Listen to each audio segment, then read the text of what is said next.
पहलगाम में हुए आतंकी हमले के बाद भारतीय सेना ने ऑपरेशन सिंदूर के तहत जवाबी कार्रवाई करते हुए पाकिस्तान के 9 आतंकी ठिकानों पर हमला कर उन्हें ध्वस्त कर दिया।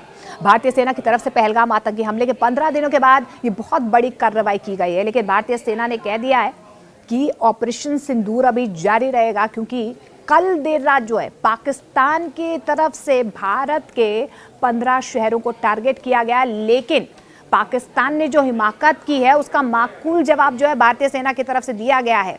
सुदर्शन चक्र S-400 भारत का बॉर्डर के पास तैनात है और भारत की तरफ अगर कोई भी मिसाइल आती है या ड्रोन आता है उसे डिटेक्ट करता है, उसे हवा में ही नष्ट कर देता है। और यही हुआ है, जब पाकिस्तान ने आज हिमाकत की, भारत के 15 शहरों को टारगेट करने की कोशिश की, तो S-400 ने सुदर्शन चक्र बनकर इन तमाम हमलों को हवा में ही नष्ट कर दिया। लेकिन आपको ये भी बता दें कि जिस तरीके से अब पाकिस्तान दहल उठा है, वहां पर घबराहट देखी जा रही है, वहीं दूसरी ओर भारत की इस कार्रवाई पर दुनिया भर के कई नेताओं की प्रतिक्रियाएं सामने आ रही है। विश्व भर में भारत को पूरा सपोर्ट मिल रहा है, पूरा समर्थन मिल रहा है। जिस तरीके से भारत ने तमाम देशों से बातचीत भी की है और बार बार भारत की तरफ से ये कहा गया है कि आतंकी ठिकानों को निशाना बनाया गया है, और ऐसे में अमेरिका की तरफ से भी प्रतिक्रिया सामने आई है।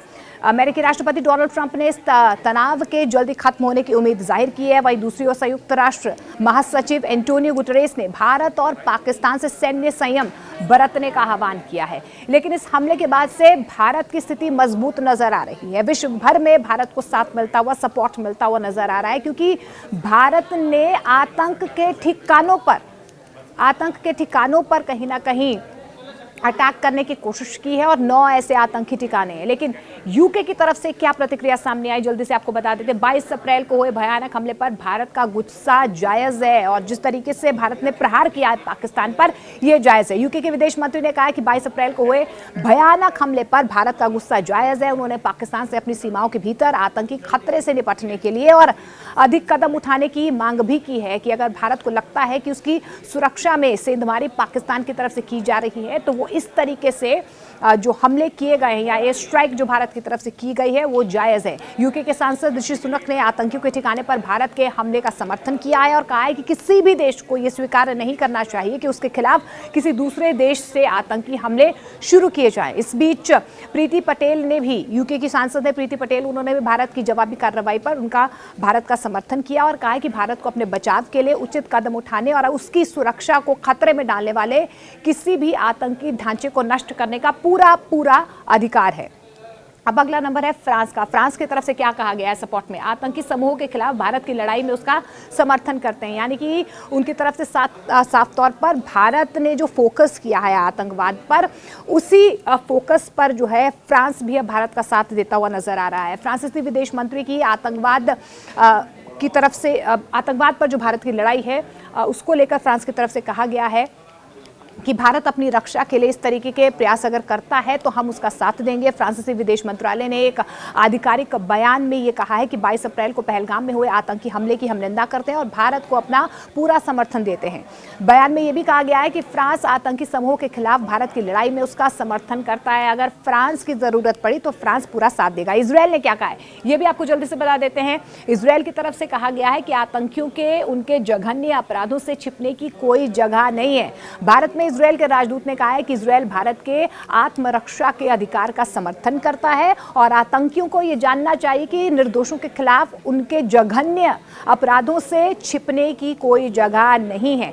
तो ये माकूल जवाब जो है भारत ने दिया, इजरायल ने भी साथ दिया। नीदरलैंड की बात कर लेते हैं। नीदरलैंड की तरफ से कहा गया कश्मीर 100% भारतीय है। तो देखिए, कश्मीर को लेकर जिस तरीके से पाकिस्तान राग अलापता रहता है, अब नीदरलैंड ने कह दिया है कि कश्मीर जो है वो भारत का हिस्सा है। नीदरलैंड के सांसद हैं गेट बिल्डर्स, उन्होंने कहा है कि वो भारत का समर्थन करते हैं। उन्होंने ये भी कहा कि कश्मीर 100% भारतीय है। उन्होंने अपनी ट्वीट में #पाकिस्तान बिहाइंड पहलगाम अटैक, ये हैशटैग का इस्तेमाल किया और कहीं ना कहीं पहलगाम आतंकी हमले की निंदा की है।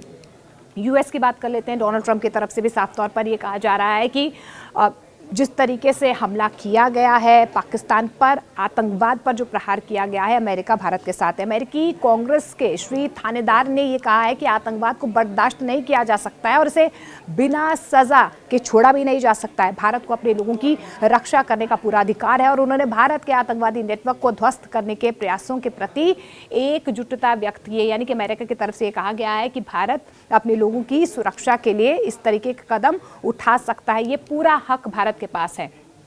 तो देखिए, इस बीच आपको ये भी बता दें कि पनामा संयुक्त राष्ट्र सुरक्षा परिषद का गैर स्थायी सदस्य है और ऐसे में पनामा के विदेश मंत्रालय ने कहा है कि पनामा गणराज्य इस दुखद नुकसान में और आतंकवाद के खिलाफ चल रही लड़ाई में भारत के साथ खड़ा है। तो देखिए, देश भर से भारत को समर्थन मिल रहा है। ऑपरेशन सिंदूर के साथ देश भर के तमाम बड़े बड़े देश भारत की इस लड़ाई में उसके साथ खड़े हैं।